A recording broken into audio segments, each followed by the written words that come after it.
Welcome back to my channel. তো আজকে কিছু কিছু কথা না বললেই নয়, সেজন্য আমি এই কথাগুলো বলছি তোমাদেরকে। ভাই আমি এতদিন চুপচাপ ছিলাম বলে নতুন নতুন কন্টেন্ট আনার চেষ্টা করছি। যেরকম আমি আমার মায়ের সাথে ভিডিও করছি, মা বাবা বন্ধু বান্ধবীদের সাথে ভিডিও করছিলাম, তো সেই জন্য আমি পুরোপুরি চুপ হয়ে গেছিলাম। কিন্তু ওরা তো দেখি চুপ হওয়ার নামই নেই। কেউ আমাকে বলছিল যে আমার ভাইরাল হওয়ার নেশা, আমি ভাইরাল হওয়ার জন্য এসব করছি, কিন্তু ভাইরাল হওয়ার নেশা কার সেটা কিন্তু আমি এখন বুঝতে পারছি যে ভাইরাল হওয়ার নেশাটা কার। রোজ রোজ কন্ট্রোভার্সিয়াল ভিডিও করছে। আমি একটা জিনিস বুঝলাম যে ওই নতুন যে চ্যানেলটা খুলেছে দাঁড় করানোর জন্য এইসব করছে, আমি সেটাও আমি দেখতে পারছি। আমি এখন চুপ করে আছি যে আমি এখন দেখছি যে কতদূর ওরা এগোতে পারে, কতদূর যেতে পারে। আমি সেটা দেখছিলাম যে কী কী আরও কী কী করতে পারে। কিন্তু আমি একটা জিনিস, আমি সব কিছু জানি শুনি, সব কিছু আমার কাছে আসে, তো আমি এখন চুপ করে থাকবো কেন? আমি সেটাই ভাবছি। যত চুপ করে থাকবো তত পেয়ে বসবে। আমি যতদিন চুপচাপ ছিলাম ততদিন কোনো কিছু বলেনি। আমি এতদিন ভিডিও করেছি ততদিন ওরা কোনো কিছু বলেনি। কিন্তু এখন যেই আমি চুপ করে গেছি, নতুন নতুন কন্টেন্ট আনছি, তখন দেখি এরা সব দেখি আরও বেশি বেশি করে সব নোংরামো করছে। আগে যেমন আমি ছিলাম চাকর হিসাবে, এখন নতুন কেউ এসছে না, সে এখন বলছে যে আমি নাকি খোটা খাওয়ার যোগ্য। ভাই, তুমি যখন সত্যটা তুলে ধরবা তখন তুমিও খারাপ হয়ে যাবা, এটা মনে রাখবা। আমি সত্যটা তুলে ধরেছি, তাই সেই জন্য আমি সবার কাছে খারাপ হয়ে গেছে। ও চেয়েছিল যে গাছেরও খাবে তলারও কুড়োবে, এই জিনিসটা গাছেরও খাবে তলারও কুড়োবে, বুঝতে পেরেছো? সেটাই জিনিসটা আমি দেখলাম। আমাকে তাও তো জামা কাপড় নিয়ে খোটা দিয়েছে, কিন্তু তোমার সাথে ব্রেকআপ হওয়ার পর তোমার নামে যে কী কী নোংরামো কথা বলেছে সেটা কিন্তু আমি জানি। তোমার ক্যারেক্টার নিয়ে কীরকম কীরকম কথা বলেছে সেও কিন্তু আমি জানি। একটা কথা শোনো, যে ও না বললে আমি কোথা থেকে জানবো? এখন বলবা যে তুমি বানিয়ে বানিয়ে বলছো। ভাই, ও না বললে আমি কোথা থেকে জানবো? ও বলেছে বলেই তো আমি সব কিছু জানি না। মুখের ভাষা নিয়ে যে কী নোংরা নোংরা আমাকে কথা বলেছিল সেও কিন্তু আমি জানি। এরকম এরকম আমাকে বলেছে সে, কিন্তু এখন হয়তো সে পাল্টি, এখন হ্যাঁ বলবে যে এখন ভালো সাজবে, এইটা ওইটা, এইটা না মিথ্যা কথা বলছে, ওই বলছে ওই বলছে। কিন্তু আমি তো জানি না। আমি 3টে বছর ধরে আমি তো ওর সব কথা শুনেছি না। আমি তো জানি কী কী বলেছে না বলেছে। আমি চুপচাপ করে শুনতাম, তাও কোনো রকম কোনো কিছু বলিনি। এইসব কথা বলে যদি মন হালকা হয় তাহলে আমি আর কোনো কিছু সাজে না আমার সেই জিনিসগুলো। আমি কেনই বা বলতে যাব অন্য কারোর নামে? কারণ তার নামে আমি কোনো কিছু জানি না, বুঝি না, জানি না, শুনি না, তার নামে আমি কেন বলতে যাবো এরকম কোনো কিছু? সেই জন্যই আমি একটা কথাই বলবো, যে আমিও অনেক কিছু জানি, সেটা তোমরা হয়তো কোনো কিছু জানো না। তোমার কাছে হয়তো ভালো সাজছে, এই সাজছে ওই সাজছে, কিন্তু তোমার নামে কী কী বলেছে না বলেছে সব কিন্তু আমি জানি। রিলেশনশিপ নিয়ে এত অহংকার, তো একটা কথা বলি, তোমার সাথে হয়তো কয়েক বছর রিলেশনশিপে ছিল, তোমার সাথে ব্রেকআপ হওয়ার পর অন্য একটা ছেলের সাথে আবার রিলেশনে গেছে, তার সাথে 2 বছর রিলেশনশিপে থাকার পর তাকে ছেড়ে আবার আমার সাথে আসলো রিলেশনশিপে, তারপর আমার সাথে 3-4 বছর রিলেশনশিপে থাকার পর আমাকে ছেড়ে আবার তোমার কাছে চলে গেছে। তা যদি তোমাদের সত্যি সত্যি ভালোবাসা হতো, তাহলে তোমাকে ছেড়ে দিয়ে এত লোকের সাথে রিলেশনে গেল কি করে? এটা কি সত্যিকারের ভালোবাসা? একজনকে ছাড়ছে, আবার আরেকজনের কাছে চলে যাচ্ছে, আবার তাকে ছেড়ে আবার অন্য একজনের কাছে চলে যাচ্ছে। এটা কি সত্যিকারের ভালোবাসা? তোমরাই বলো আমাকে। আমি তোর সাথে 3 থেকে 4 বছর রিলেশনশিপে ছিলাম, তাই ভালোবাসা আমাকে শেখাতে এসো না। আমাকে ছেড়ে দিয়ে তোমার কাছে গেছে, তুমি এতে মহান ভেবো না। তোমাকে ছেড়ে দিয়ে আরো কতজনের কাছে গেছে সেটা তুমি ভাবো একবার। তাছাড়া তোমার ক্যারেক্টারের কথা তো শুনেছি আমি সবকিছু ওর কাছ থেকে, সেই সব আর বললামই না। আমি তো রিলেশন নিয়ে এত অহংকার করো না। আমিও করেছিলাম, আমিও রিলেশন নিয়ে, আমাদের রিলেশনটা নিয়ে আমি বহুত অহংকার করেছিলাম, কিন্তু একটা জিনিস বুঝলাম যে অত অহংকার করা জিনিসটা ভালো না।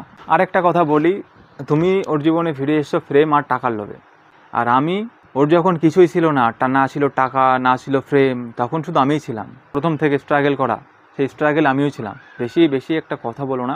ফ্রেম, এখন তো ফ্রেমের জন্য এত কিছু বলছো, কারণ এতদিন কোথায় ছিলে?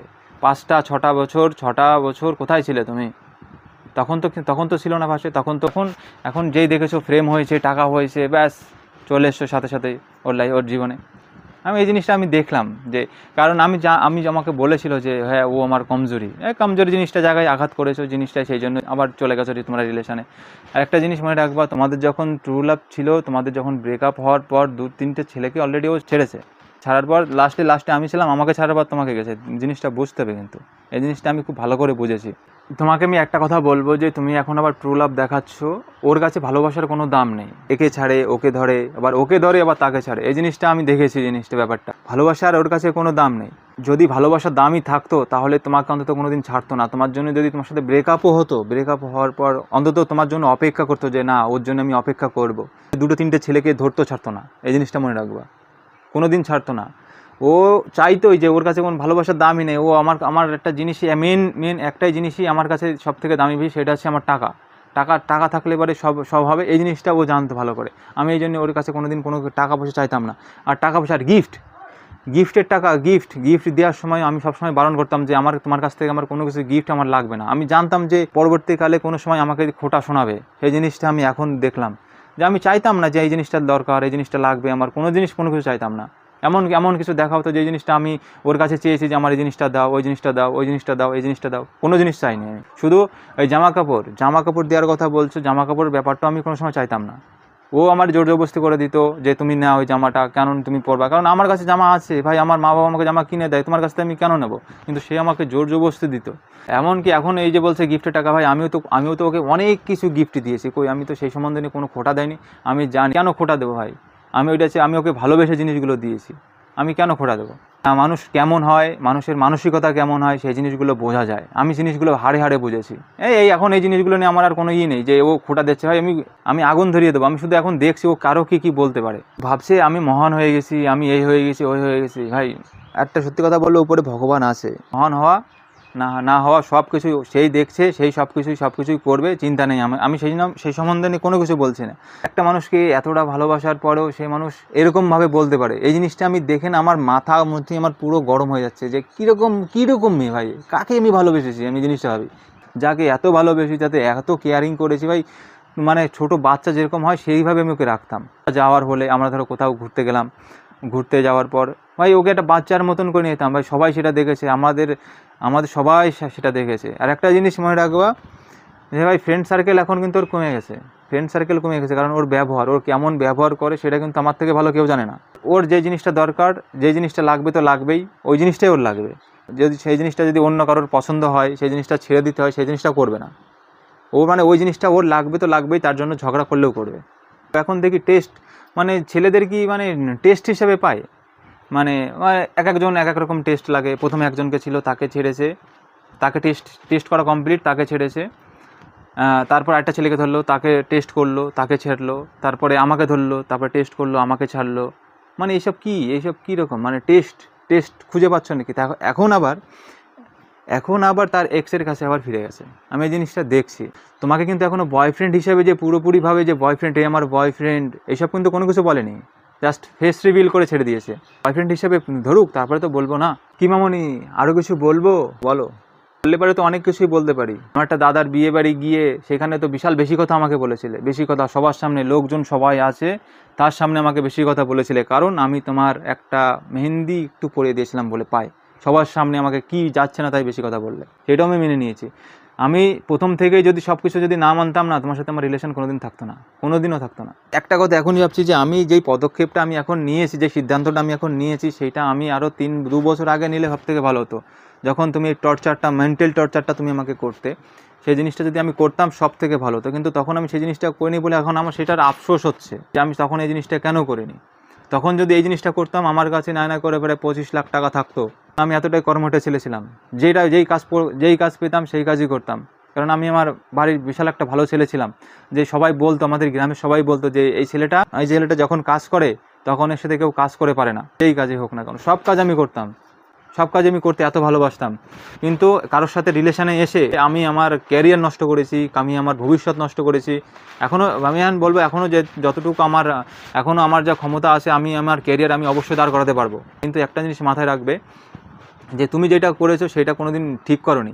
উপরে ভগবান আছে, উনি সব দেখছে মানবতার খাতিরে। কারণ আমার মা সেই শিক্ষাটা আমাকে দিয়েছে, যে কেউ যদি তোকে কিছু বলে, তুই কোনো সময় তাকে কেউ উত্তর দিতে যাবি না, চুপচাপ থাকবি। সে ভেবেছিল যে হ্যাঁ কোনো ভিডিও করবো না, ও যা ইচ্ছা করবে তাই চলবে, এই জিনিসটা সে ভেবেছিল। কিন্তু না, সেই জিনিসটা তো হতে দিইনি আমি না। কারণ যখনই আমি বলা শুরু করেছি, তখনই ব্যাস আমার নামে অনেক রকম মিথ্যা কথাও বলেছে। একটা কথা সব থেকে আমার এখন বেশি মনে পড়ে, আমার এক্স সব ছেলেদেরকে নিজের হাতের কাঠের পুতুল মনে করে। আমি এই জিনিসটা দেখে না আমার বিশাল হাসি পাচ্ছে এখন। কারণ ছেলেরা কি মানুষ না? ছেলেদের কি কোনো ইমোশন নেই? সেই ইমোশন নিয়ে তুমি খেলো। তাদের কাছে কি ভালোবাসার কোনো মর্যাদা নেই? তুমি তো মর্যাদার দামই দিতে পারো না। এখন বলবে, এই ভিডিও দেখে হয়তো বলবে যে আমি কি তোমার সাথে রিলেশনে আছি, এমন কি কোনো কথা বলেছি তোমাকে? আরে ভাই, রিলেশনে যদি না আসে তাহলে ভ্যালেন্টাইন্স ডে পালন করো কিসের? আগে তাই বলো। চকলেট ডে এইসব পালন করো, চকলেট ডে, তোমার রোজ ডে, এইসব পালন করো কিসের জন্য? তাহলে কি ভিডিও করার জন্য পালন করো? বলেছে যে তুমি কি কোনোদিন ওকে বলেছো যে ও তোমার বয়ফ্রেন্ড ছিল? ও দেখি বলে দিয়েছে না, মাথা তার ঠিক আছে তো? এটা তুমিও জানো যে ও আমার সাথে রিলেশনে ছিল কি না।